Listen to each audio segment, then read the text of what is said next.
Bienvenidos a su programa No Tu Salud. Soy el doctor Valeriano Fuentes y les doy la más cordial bienvenida.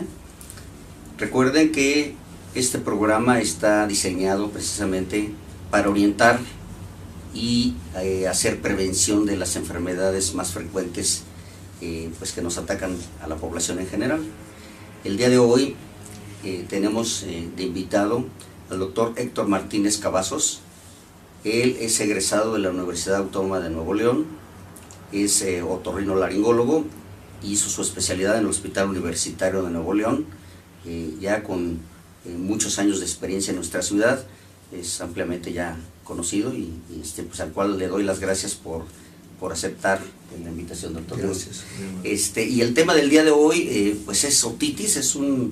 Ahora que se está acercando la época de frío, es una enfermedad que se ve frecuentemente, sobre todo en niños. Entonces, pues vamos a dar inicio definiendo qué es una otitis, doctor. Otitis significa inflamación del oído, nada más. Esa es la definición exacta de otitis. Ya después viene la sinonimia de todo lo que es otitis media, otitis supurativa, otitis media crónica, otitis externa. Ya se le va poniendo los apellidos a cada una de las otitis. Pero otitis es inflamación del oído. Todo lo que significa piel o mucosa del oído, cuando se inflama bajo algún factor externo o interno, provoca una inflamación y a eso se denomina otitis. Para nuestra facilidad en la comunicación y en el manejo de los pacientes, generalmente se separa el oído externo del oído medio del oído interno y existen diferentes patologías en cada uno de los oídos. En el oído externo generalmente hay dos problemas muy comunes que son los que más acuden a consulta, y es cuando se empieza a tapar el oído poco a poco, y a veces en el abuso de un cotonete se origina una pérdida total de audición, y eso es provocado por la producción de cerilla, y la cual se ve empujada y apretada contra el tímpano, y esto significa ceruminosis impactada. Y ahí lo que tratamos de hacer nosotros por medios físicos, generalmente con agua tibia al calor corporal, se trata de extraer mediante jeringas neumáticas y haciendo presión sobre el hueso timpánico, sobre la parte superior del conducto auditivo externo a nivel del hueso, para que de forma de retroceso saque la cerilla. De esa manera logramos sacar la cerilla. Es una de las inflamaciones y patologías más frecuentes en las cuales acuden a visitarnos los pacientes. La otra es muy frecuente, sobre todo en niños, la cosa de las albercas. La cosa de las albercas, generalmente en una mayoría de las albercas no le dan el tratamiento que se debe a las aguas, y las dejan ahí a veces toda la temporada de calor, y pues la gente entra con falta de higiene de la colita, con que se orinan adentro del agua. Entonces todo eso va siendo un medio de cultivo en la alberca, y eso origina que a veces en algunos niños, sobre todo cuando no tienen las defensas suficientes, al entrar al agua, al entrar en contacto con el agua, origina una infección en el oído externo y se denomina otitis externa. Y la otitis externa generalmente lo que origina es que se cierra la piel del conducto, se cierra por completo por generalmente bacterias, como decía yo. La más común en las albercas es la Escherichia coli, pero hay otras muchas bacterias que originan que se cierre la piel del conducto y produzca un dolor insoportable, y aparte se disminuye la audición tremendamente. Ahí lo que tenemos que hacer generalmente, la mayoría de las veces, es tratamos de colocar una mechita, así le llamamos, una mechita, un conducto, una cintita umbilical para que llegue hasta el tímpano y hasta el exterior, y de esa manera poder destilar unas gotas especiales que se preparan o que se compran en el mercado para poder desinflamar la piel del conducto y que pueda volver a escuchar el paciente y vuelva a hacer su vida normal. Pero eso es muy frecuente que suceda. Eso es. Doctor, ¿en qué edades se presenta más frecuentemente y qué tan frecuentes son los problemas de otitis?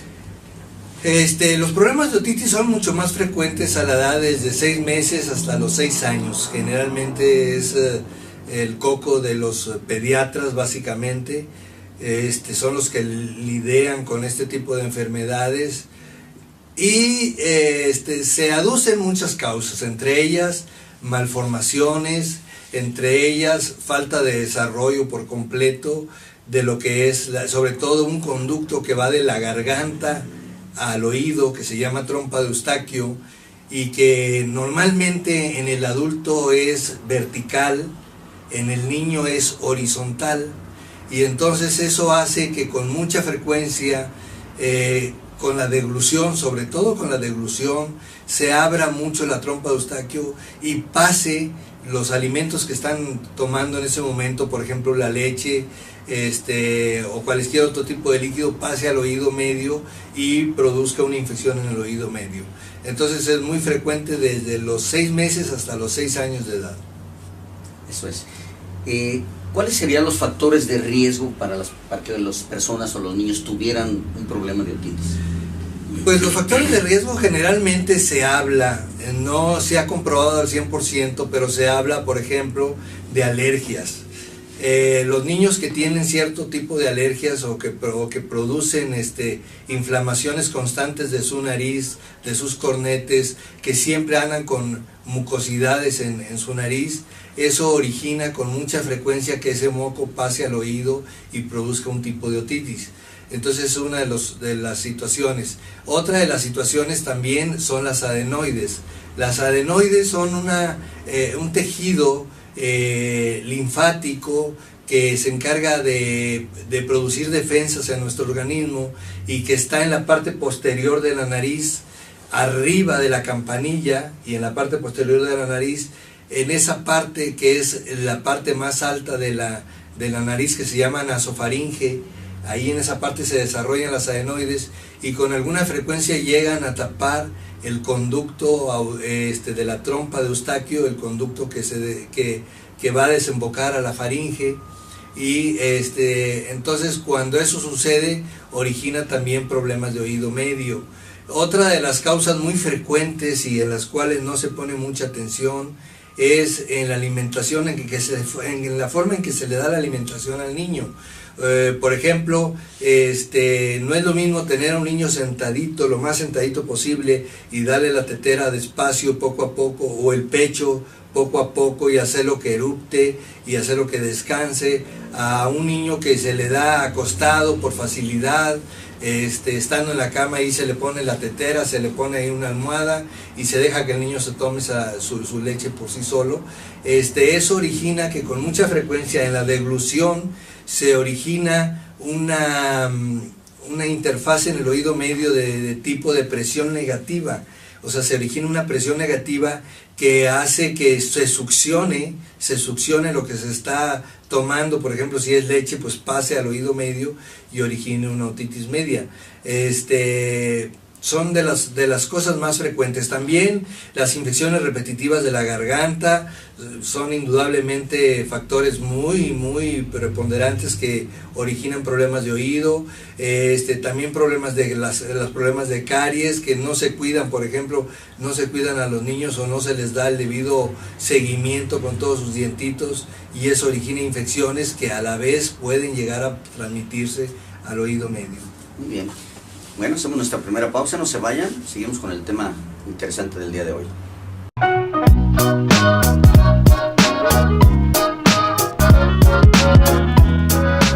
Mami, me siento mal. ¿Qué te duele? Vamos con un especialista. Doctor Valeriano Fuentes López, médico pediatra, 8º piso, Conjunto Florida.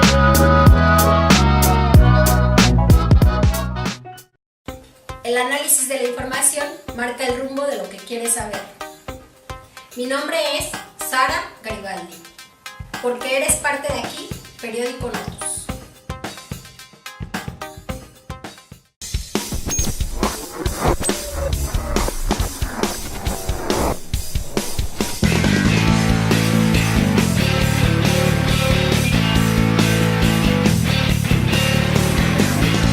Porque somos parte de aquí, Notus Forza. Mi nombre es Víctor García Reza, el Choco. Mi nombre es Fernando Vadillo. Síguenos a través de Notus.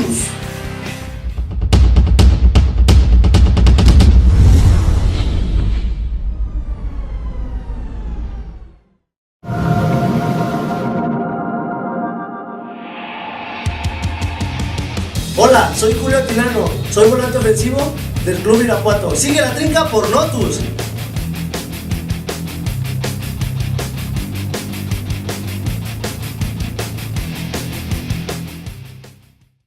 El rumbo de la información lo defines con tus comentarios y tus propuestas, porque eres parte de aquí, nosotros te incluimos en ellos.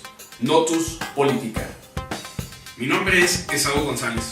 Aquí las sugerencias las pones tú, porque eres parte de aquí, Notus Política. Continuamos. El tema del día de hoy es otitis y tenemos de invitado al otorrinolaringólogo, el doctor Héctor Martínez Cavazos. Doctor, ¿cuáles serían los síntomas que tienen los pacientes que tienen una otitis? Sí, las otitis también, para su facilidad de manejo y su facilidad de estudio, se dividen en diferentes tipos de otitis. Estamos hablando del oído medio. En el oído medio es una cavidad hueca que está situada en la parte interna del oído externo y que se comunica directamente con la garganta, dijimos que con un conducto que se llama trompa de Eustaquio, y esa cajita contiene 3 huesecillos, el martillo, el yunque y el estribo, que son los que realmente transmiten. Primeramente el sonido llega y hace vibrar a la membrana timpánica. La membrana timpánica hace que se transmita el sonido a través de estos huesecillos, y a la vez estos huesecillos empujan a la ventana oval para transmitir desde ahí impulsos que se convierten en eléctricos y después en señales nerviosas a través del cerebro, y eso es como se traduce la voz o como se escuchan los ruidos, todo esto. Entonces comentábamos que el oído medio es una cajita que normalmente debe contener aire, y cuando se ve obstruido la trompa de Eustaquio, puede empezar por haber una otitis media sin derrame, que se llama otitis media sin derrame, en el cual el tímpano se va haciendo hacia adentro por falta de presión o por presión negativa, y en esos momentos lo que se requiere es hacer que el tímpano regrese a su posición normal, porque el niño en esos momentos está sufriendo, aparte de dolor, está sufriendo una pérdida de audición. Ahí en esos casos generalmente se aconseja buscar los factores que están originando que la trompa de Eustaquio esté cerrada. Normalmente se pretende o se usan gotas nasales o sprays nasales que tratan de llegar a través del conducto nasal hasta la trompa de Eustaquio, que está más o menos a nivel del oído, y tratan de destapar ese conducto para poder que penetre aire y logre estabilizarse esa membrana timpánica. También otras formas de hacer son las maniobras de Valsalva, que es taparse la nariz, cerrar la boca, apretar fuerte y hacer que la presión positiva de la garganta pase al oído. Generalmente con estas maniobras o estos tratamientos se resuelve la otitis media sin derrame, que se denomina, y desaparece el problema.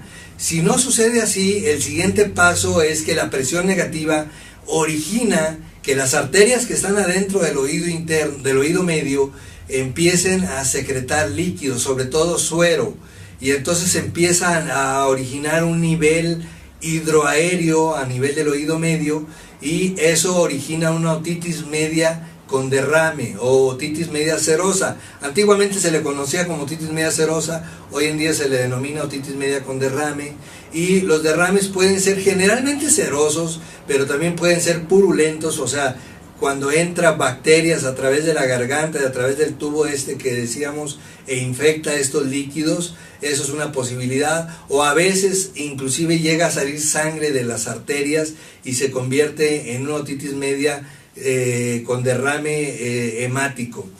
En esos casos, generalmente estamos hablando ya de ciertas complicaciones y se sigue uno abocando originalmente, antes de que tengan las 3 o 4 semanas, básicamente a tratamientos médicos, como son las gotas nasales, como son los antibióticos, como son los antihistamínicos, como son las maniobras que comentaba en un momento dado antes, para tratar de solucionar el problema. Yo creo que en un 80 o 90% de los casos logramos solucionar el problema, pero sí hay un 10% de casos en que no se soluciona el problema, no se logra hacer que abra la trompa de Eustaquio, y entonces tenemos que hacer lo que se denomina miringocentesis, que no es más que con una lancetita o una agujita, primero se pone anestesia en el tímpano, bastante anestesia, para que el niño no le duela, y se hace un piquetito, y luego con un aspirador muy delgadito, se trata de absorber o de aspirar todo el líquido. Una vez que se logra esto, que se extrae todos los líquidos del oído medio, entonces la trompa de Eustaquio, a través de la presión del aire que está recibiendo del oído externo, la presión que se ejerce del aire que entra del oído externo a través del agujerito que hicimos, logra abrir esa comunicación de la trompa de Eustaquio, se logra restablecer el mecanismo nuevamente de aireación, y el agujerito que uno llega a hacer en menos de una semana está cerrado y funcionando totalmente el oído medio en forma natural, en forma normal. Muy bien. Doctor, por ejemplo, si un paciente no se le trata, ¿cuáles serían las complicaciones que pudieran presentar los pacientes con otitis? Se habla mucho de que todas estas cantidades de líquidos, sean serosos, sean hemáticos o sean purulentos, con el transcurso del tiempo, cuando estamos hablando de más allá de 6 semanas, se empieza a convertir en cola loca o en goma, que origina que el tímpano, que normalmente está separado 6 milímetros del hueso interno, del oído interno, entonces se empieza a hundir, y llega un momento en que se llega a pegar a las paredes del oído interno, y como es goma la que estamos tratando o cola loca, se llega a hacer un cierre total del tímpano contra el hueso, y entonces sí hablamos de pérdidas del 70 o el 80% de audición, pero lo que es peor, generalmente tiende a ser irreversible cuando esas complicaciones llegamos a esos momentos y no les buscamos una solución. Es muy grave que un otorrino o un médico pediatra deje que esto suceda. Eso es. Muy bien. Bueno, hacemos nuestra siguiente pausa y continuamos. El análisis de la información marca el rumbo de lo que quieres saber. Mi nombre es Sara Garibaldi. Porque eres parte de aquí, Periódico Notus.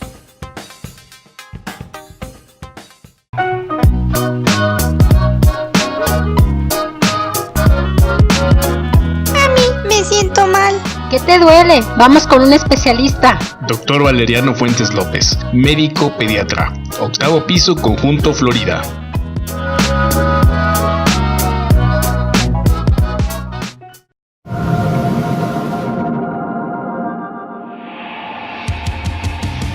Mi nombre es Carlos Luego, sigue la trinca a través de Notus.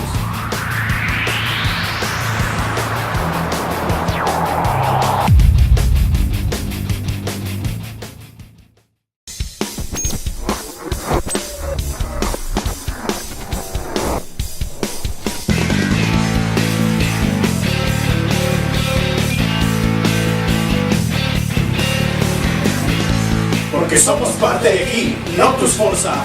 Mi nombre es Víctor García Reza, el Choco. Mi nombre es Fernando Vadillo. Síguenos a través de Notus.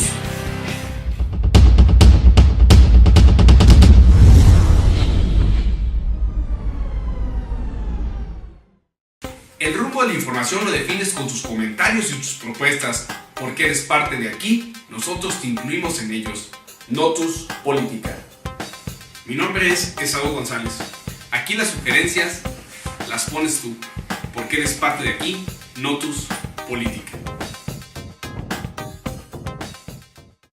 Continuamos con nuestra plática de hoy. Doctor Martínez Cavazos, la pregunta siguiente sería, ¿hay manera de prevenir una otitis? Sí, definitivamente tenemos que ser muy suspicaces con los pacientes que cuando hacemos una exploración por nariz, por ejemplo, y nos damos cuenta que los cornetes, que son unas bolas de carnes que son las que calientan el aire que entra a la nariz, están muy color de papel, muy color blanco. Entonces debemos de sospechar que eso pudiera tratarse de principios de una alergia y debemos de mandarlo con un alergólogo. Solamente las pruebas cutáneas son las que nos determinan, nos demuestran a qué se está haciendo alérgico ese niño. Y solamente las vacunas, cuando son bien preparadas, cuando son las correctas, cuando son las que llevan todas las especificidades de a lo que las pruebas nos comunicaron de que era alérgico el niño, y se dan a la dosis adecuada y el tiempo suficiente, logran vencer una alergia. Lo demás son generalmente tratamientos que tanto el pediatra como el otorrinolaringólogo tratamos de sobrellevar en lo que mandamos al niño con el alergólogo o en lo que lo sacamos de un cuadro agudo. Generalmente son a base de antihistamínicos, que son medicamentos orales, generalmente orales, que originan que el cornete disminuya la secreción y disminuya la inflamación. Igualmente ya hoy en día hay medicamentos de cortisona o derivados de cortisona en spray nasal que se aplica directamente a la nariz y origina que el cornete se retraiga. Pero repito, estos son mecanismos que usamos tanto el otorrinolaringólogo como el pediatra para llegar al momento en que el niño ya se encuentra estabilizado, poderlo mandar con el alergólogo. Hay que recordar que las vacunas generalmente dan resultados después de los 4 o 6 meses de que se están empezando a poner las vacunas, entonces por eso tienen que ir bien estabilizados para que aguanten toda esa temporada. Esa es una de las situaciones. Las otras situaciones es pues tratar todas las infecciones, tanto de vías respiratorias altas como de vías respiratorias bajas, las infecciones de garganta, las anginas, por ejemplo, cuando se infectan.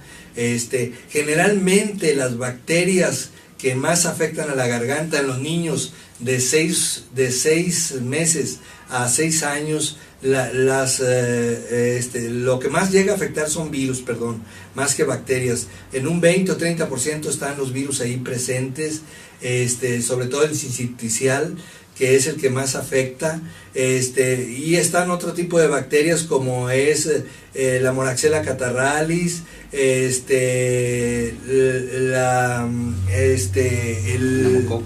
neumococo, que es muy frecuente, creo que es de los más frecuentes. Entonces todo este tipo de bacterias se deben de manejar con antibióticos muy especiales, como es el ácido clavulánico con amoxicilina, que generalmente responden muy bien a esta combinación. Yo creo que en un 80 o 90% de los casos lo resolvemos con este tipo de antibióticos. Raramente tenemos que pasar a cefalosporinas, pero cuando es necesario pues pasamos a cefalosporinas y de alguna manera resolvemos el 100% de los casos de la otitis de esta manera.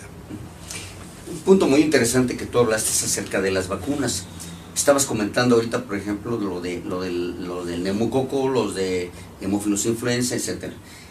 Nada más quiero aclarar que ya existen vacunas para esto y que están dentro del cuadro básico de vacunación en los niños y que sí es muy importante. Incluso ahorita ya viene también, por ejemplo, la vacuna de influenza, que es muy importante para la prevención y sobre todo ahorita que viene la temporada invernal. Aprovechando que ahorita esta semana tenemos campaña de vacunación nacional, pues que acudan, ¿no? que vayan y que terminen bien su esquema de vacunación, porque eso va a ayudar a prevenir todo este tipo de problemas pues que el doctor está comentando. Entonces, muy importante pues es que vacunen a su Totalmente niño, ¿no?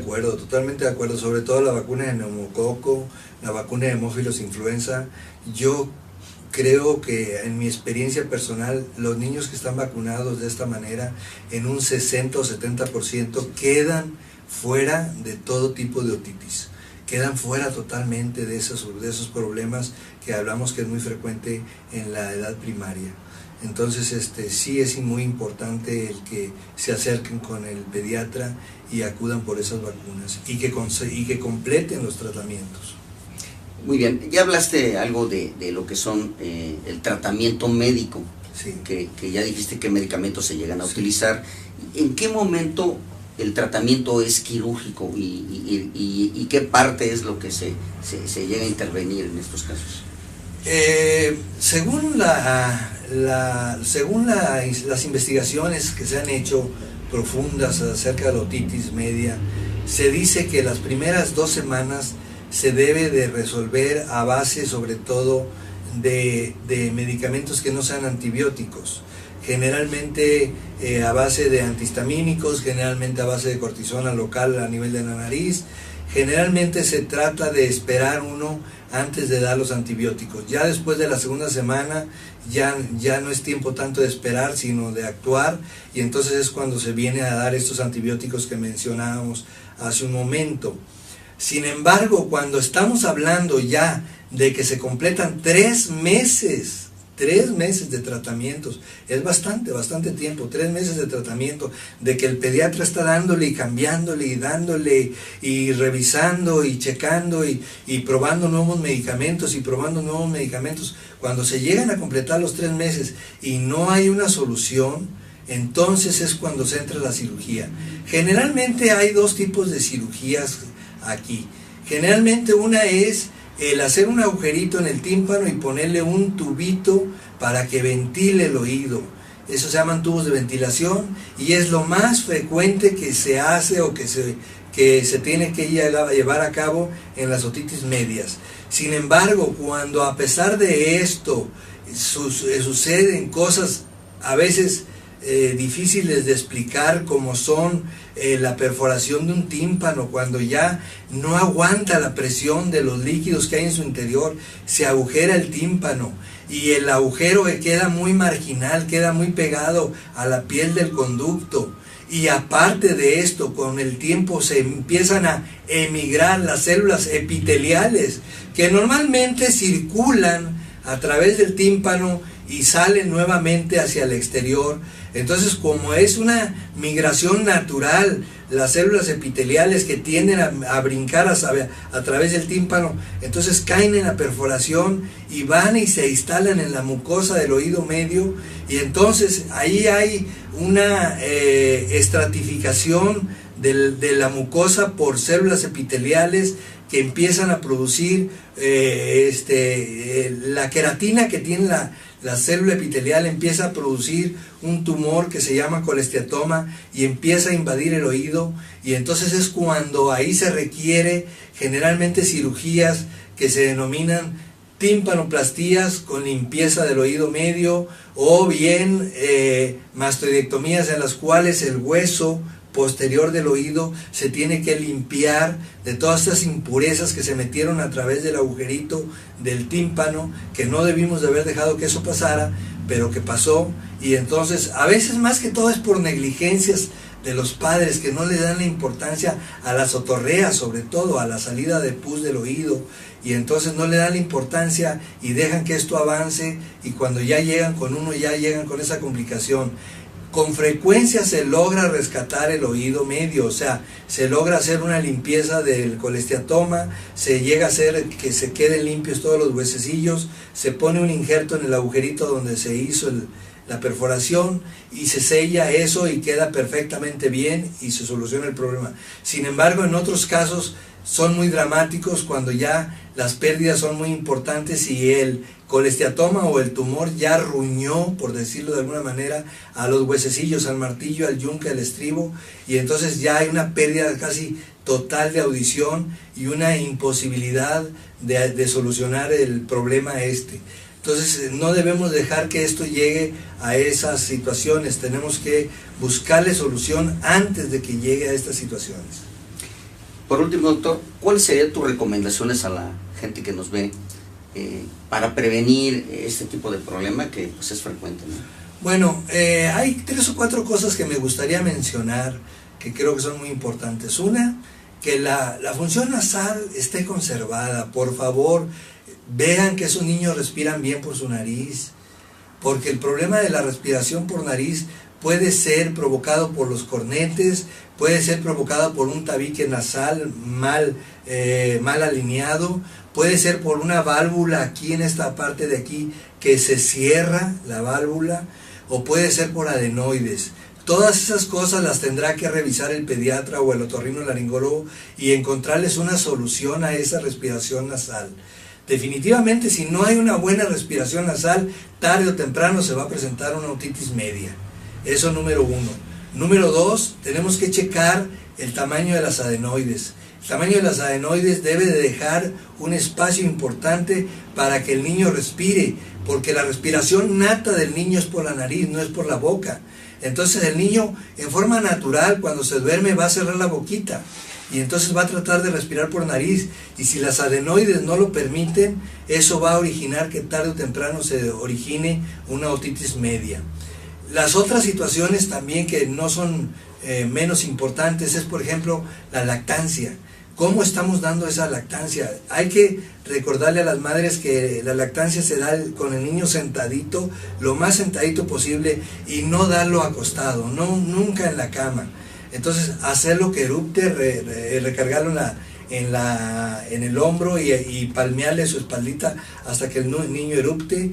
Eso le va a ayudar mucho a que cuando ya lo acuesten no haya un regreso de los alimentos del estómago a la garganta, un reflujo que se denomina, y ese reflujo origine una otitis tarde o temprano. También se recomienda mucho, las madres quisieran que los niños hicieran muchos ejercicios, muchos deportes, y a veces los llevan mucho a natación a los 3 o 4 años de edad. Desde los 3 o 4 años de edad los ve uno ya en natación.